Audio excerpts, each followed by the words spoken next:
I am Sarah, and I survived a rapist.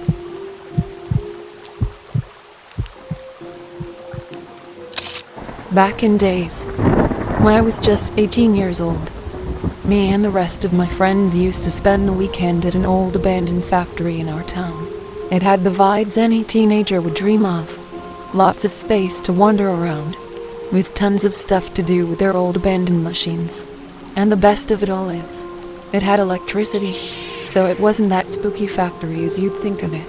Anyways, one day, we were all gathering there to play cards, and as I was getting ready for my turn, a creepy guy approached us.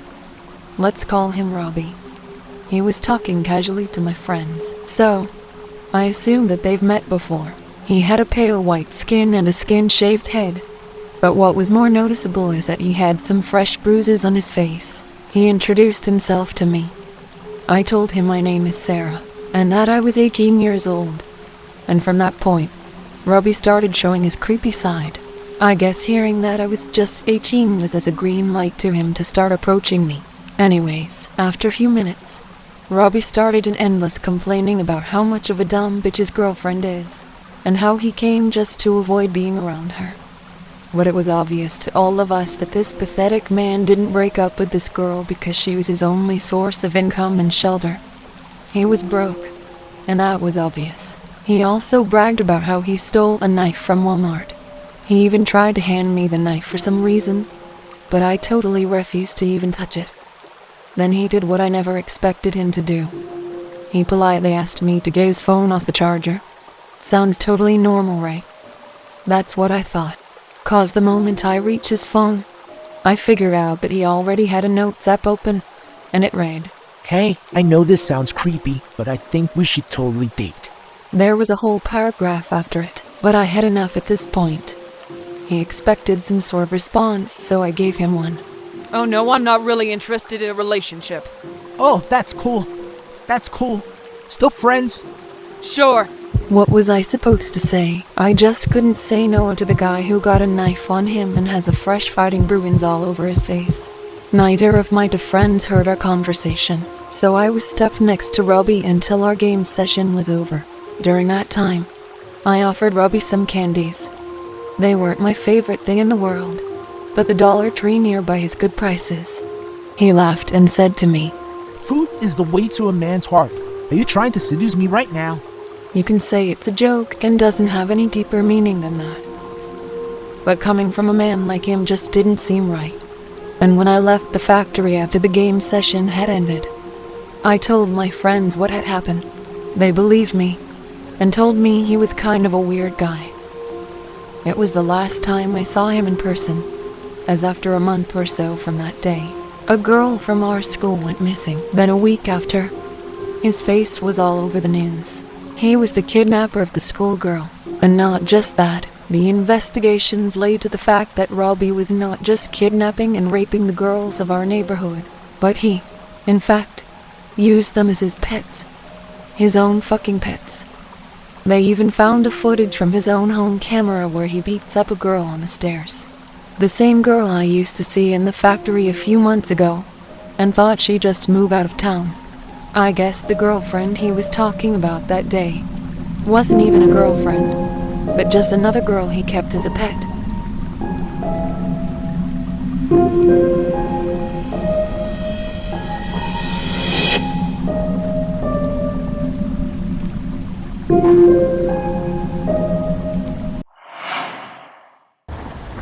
It was our third date when Samantha decided to confront me with the truth, when she suddenly stated that there's something I need to know. So, here it comes. She'll probably friend-zone me right now. I gave her the green light to go ahead.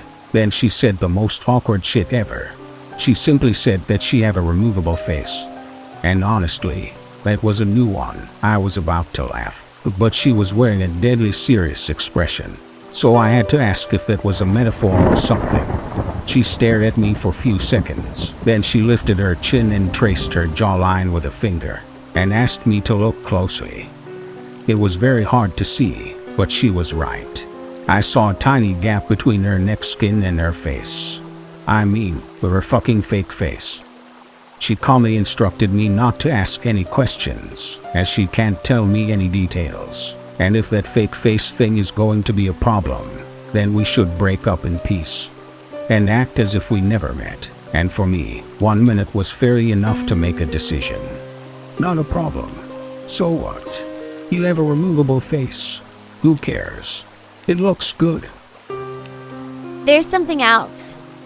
Once a day, usually in the evening, I have to remove the face and disinfect the inside of the mask. Because if I don't, it will rot.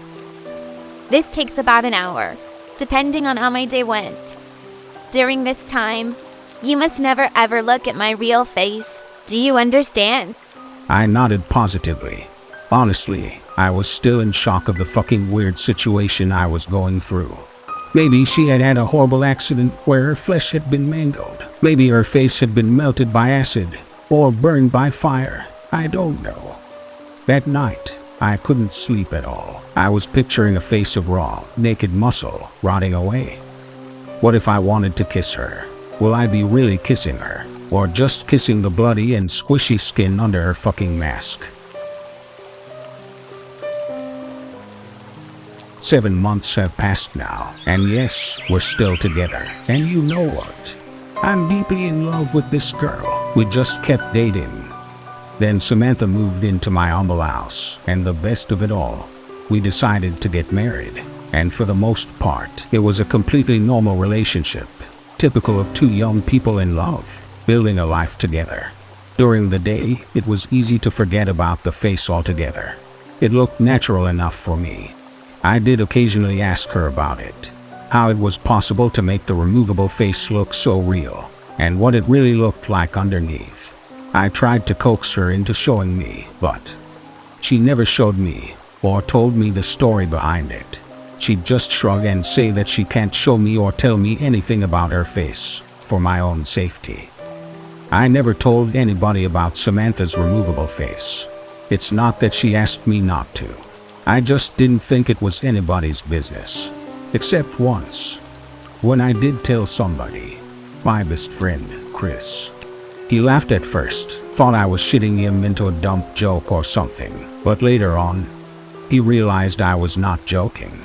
And of course, he proposed the most obvious thing ever. Why don't I pick on her? But he'll never understand how much I respect women in general, and how much I respect Samantha in particular. I shrugged it off, then we started falling back to other topics for the night. And before we head home, we planned on spending the weekend at my house. That night, all three of us were having a good time in the backyard. Then out of a sudden my boss called, so I excused them. 10 minutes later, I heard the screams coming from inside the house. Both my best friend and my wife were screaming in terror. I dropped the phone and ran into the house Hello? and down the hall to our bedroom. Through the open door, I could see that the door to the master bathroom was wide open. Then I heard Samantha screaming at me to not come in. He looked. He fucking looked. She kept saying he looked. Apparently Chris peeked from the door at Samantha, and what he saw made him scream hysterically. Suddenly Chris picked up his keychain and started stabbing his car key into his eyes, till what's left of his eyes had fallen off his face, leaving a leaking eye holes of blood and emptiness. He was clearly in the depths of madness, and it turned my stomach to see him mutilate himself. What are you staring at? Call a fucking ambulance right now. And don't come here. Just don't. I turned and ran back to the side yard, where my phone was lying in the grass. I noticed that my boss was Can you still hear on the me? line. Maybe he was Hello? curious to know Someone what there? caused all this screaming he was hearing.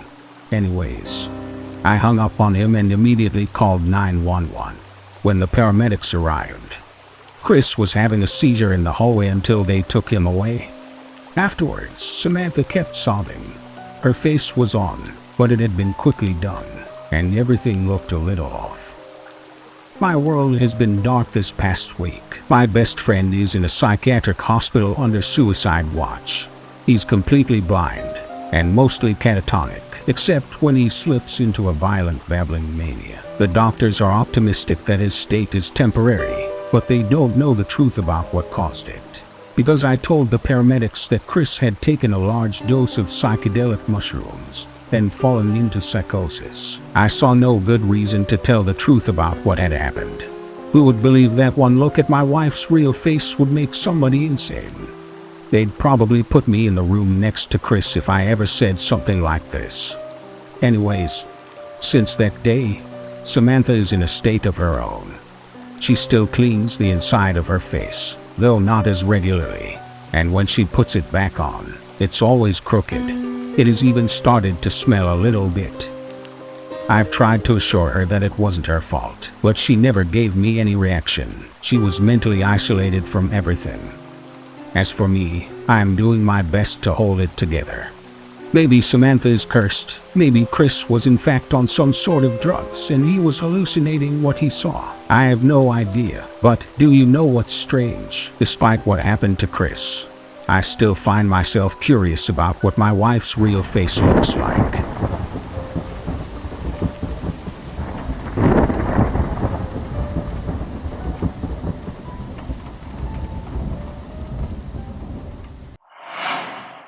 When my sister Sarah and I were kids, our family lived for a while in a charming old farmhouse. We loved exploring its dusty corners and climbing the apple tree in the backyard. But our favorite thing was a ghost. We called her Mother, as she seemed so kind and nurturing. Some days, Sarah and I would wake up, and on each of our nightstands, we'd find a cup that hadn't been there the night before. And back then, we just thought she wanted to take care of us by putting a cup of water in the room, in case we got thirsty or something. And among the home's original furnishings was an antique wooden chair, which we kept against the back wall of the living room. And whenever we were there, watching TV or playing a game, Mother would move that chair forward, across the room, toward us. Sometimes she'd manage to move it all the way to the center of the room. We always felt sad putting it back against the wall.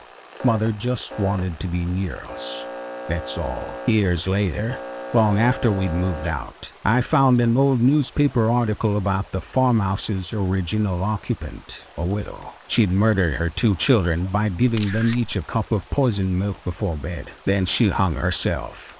The article included some photos of the farmhouse's living room, and one of the photos had a woman's body hanging from a beam. And beneath her was that old wooden chair, placed exactly in the center of the room.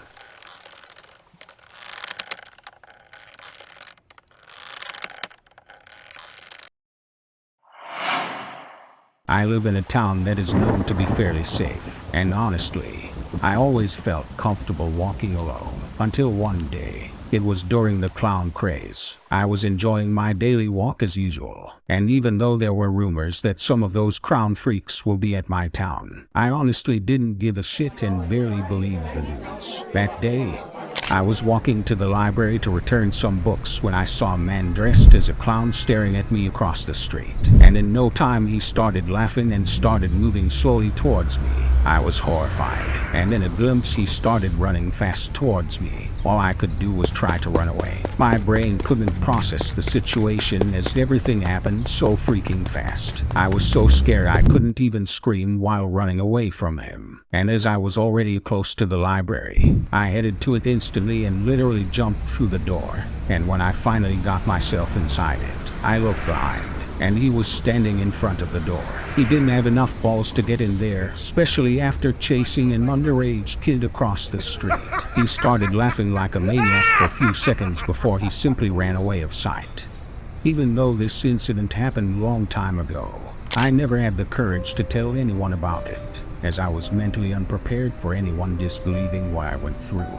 He was probably just a sick freak who took advantage of the clown's trend to do whatever he wanted under a mask.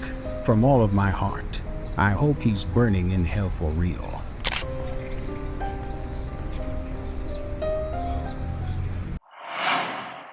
It was a dark and stormy night. I was sitting at home, trying to pass the time by watching some Netflix shows. The wind was howling outside, and the rain was beating against the windows, making it feel as though the world was coming to an end. Suddenly, I heard a knock at the backyard glass door. I froze, wondering who could possibly be out in such terrible weather.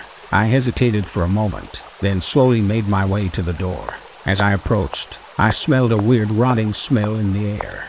And when I was in front of the glass door, I peeked through the glass on the backyard, and to my shock, I saw a weird figure standing on the other side, and due to the weather conditions, it took me few seconds to realize that it was a young girl, no more than 10 years old, with long, flowing white hair and a pale, gaunt face.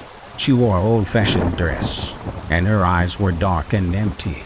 I felt a wave of fear wash over me, and I stepped back, not wanting to attract the attention of her. Something does not seem right. But as I turned around to get back upstairs and lock myself in, the girl reached out and touched the window, as if she was trying to communicate with me. I watched in horror as she slowly vanished, disappearing into the door as if it were some sort of portal to another world. I stood there, frozen in place, my heart racing with fear and confusion.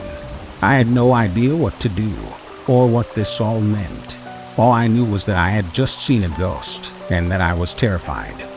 I spent the rest of the night huddled in my bed, too scared to sleep or even move. And when the dawn broke and the storm had passed, I knew that I would never be the same again. I had seen a ghost, a real fucking ghost.